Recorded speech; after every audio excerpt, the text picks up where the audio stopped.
Salut les artistes! Aujourd'hui, je voudrais faire une vidéo, vous partager ce que je viens d'apprendre. C'est une crème maison à la base d'huile de coconut.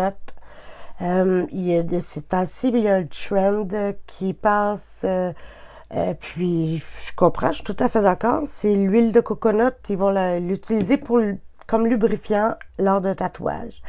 L'affaire, c'est que ce produit-là, l'huile de coconut, c'est fait pour la cuisine. C'est pas fait pour le tatouage. C'est pas en crème, c'est pas velouté, là. Alors, l'huile de coconut qu'on achète dans tous les épiceries, ou à peu près, sinon, elle est cheap, change.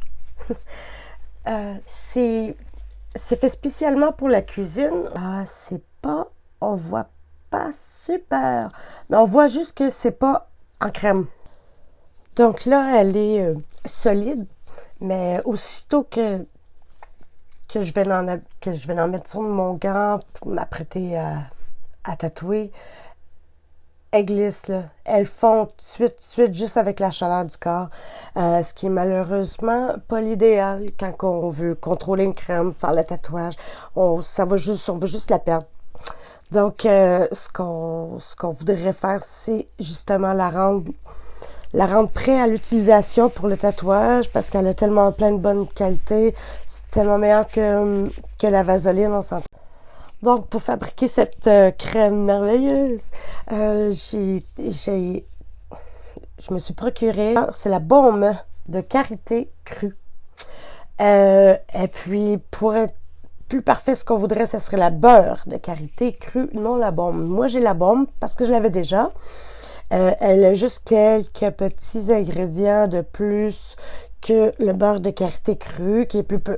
Ce qui serait plus l'idéal, parce que quand on veut une bonne crème, on veut le moins d'ingrédients possible. C'est toujours mieux. Et puis, j'ai l'huile de coconut bio. Bio. Pensez bio. Alors, ce sont les deux seuls ingrédients qu'on va avoir besoin. C'est pas compliqué.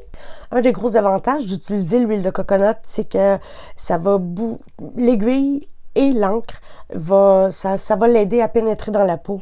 On sait que la vaseline est beaucoup plus épaisse, ce qui fait en sorte que quand l'aiguille traverse la vaseline épaisse et la peau ensuite, il va probablement rester moins d'encre. Donc, automatiquement, la pique, elle va être moins efficace. Puis, nous autres, on veut du solide, on veut être solide. Fait qu'on va changer cet aspect-là. Ça va aussi faciliter pour enlever l'excès d'encre pendant et après le tatouage avec l'eau et du savon antibactériel. Pas le green soap, parce que ça contient de l'alcool dedans, mais bien avec juste de l'eau, du savon antibactériel. Puis vous allez voir, à la fin, on va moins frotter que si on utilisait de la vaseline.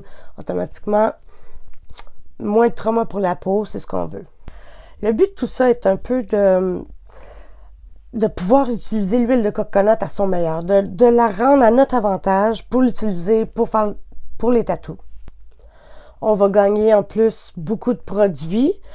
Et puis, ce que j'adore, c'est le fait que je sais ce qui est à l'intérieur, vu que c'est nous qui le fait.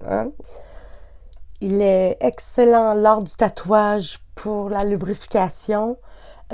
Pour le après-tatouage aussi, là, c'est une excellente crème de guérison. J'utilise cette crème pour le corps. Et paraît-il que les hommes peuvent s'en servir pour la barbe. OK. Alors, je vous en fais part aussi.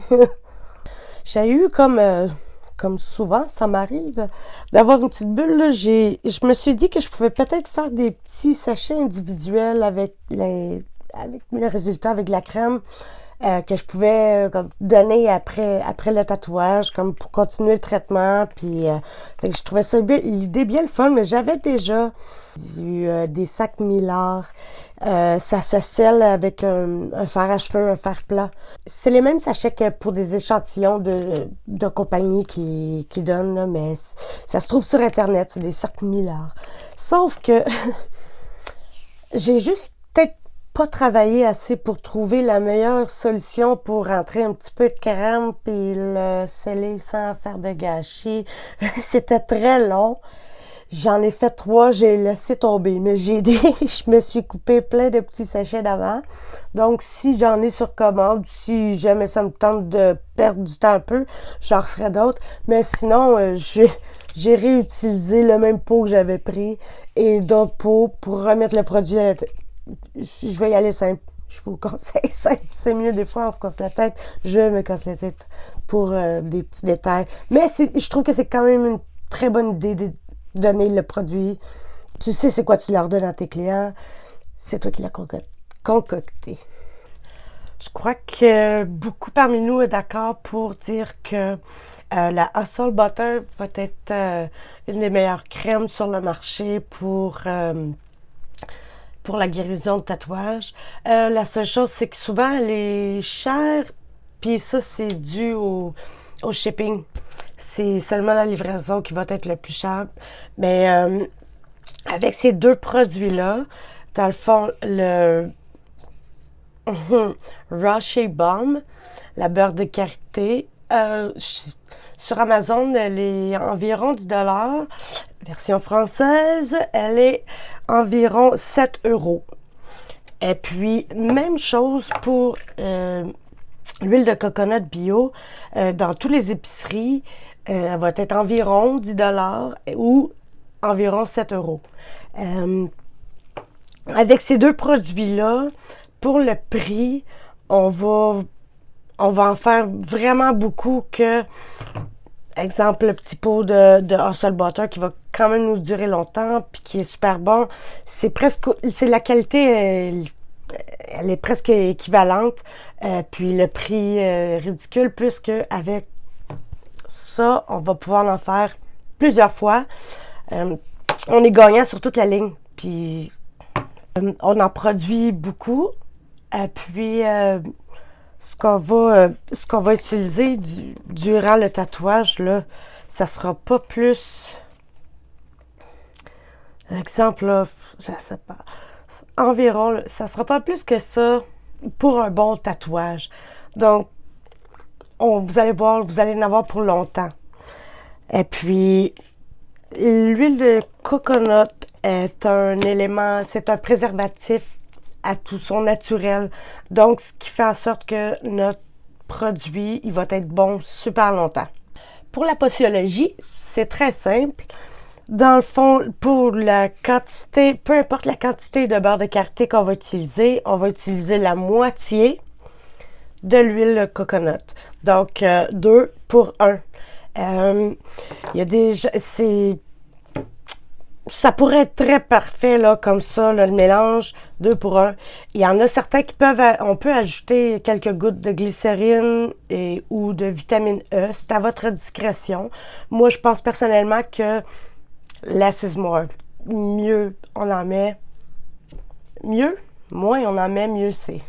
Donc, je vais vous montrer ça, c'est assez, blablabla, c'est assez. Alors, dans un bain-marie ou comme moi, 2 chaudrons insérés l'un dans l'autre avec de l'eau qu'on porte à ébullition, on met 6 cuillères à table de beurre de karité. Moi, je me suis rendu compte que c'était tout mon plat. Et 3 de noix de coco. On fait bien fondre le tout en brassant. Après ça, c'est fini. On met ça au congélateur. Ou si vous êtes au Québec comme moi, il fait froid dehors. Quelques heures. C'est ça. Donc, ici, on voit que c'est pas terminé. C'est encore une allure de yogourt. C'est pas ce qu'on veut. On remet ça dehors si c'est ou au congèle, c'est comme ça. Vous voyez ici, c'est comme toute la même couleur. C'est plus blanc. On le veut blanchâtre au complet. Alors, la prochaine étape, maintenant, ça va être de sortir le malaxeur et d'en faire une bonne crème fouettée. On veut bien le fouetter, ça va le mélanger aussi, et plus facile après pour le mettre dans nos pots. Alors, on voit ici que la consistance est bien meilleure que tantôt. Elle fond beaucoup moins. Et puis, j'ai réutilisé le pot que j'avais pris au complet et un autre que je trouvais semblable, la qualité et tout.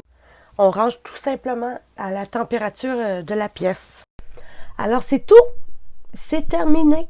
On a fini. Juste une chose, je trouvais la consistante un peu molle à mon goût. Euh, la solution est simple. On va enlever le couvercle et on va laisser reposer toute la nuit. Le problème est réglé. Alors j'espère que ça vous a plu, que vous allez l'essayer juste pour le fun d'avoir plus de produits moins chers et de bonne qualité. C'est pas fou. C'est tout. Merci.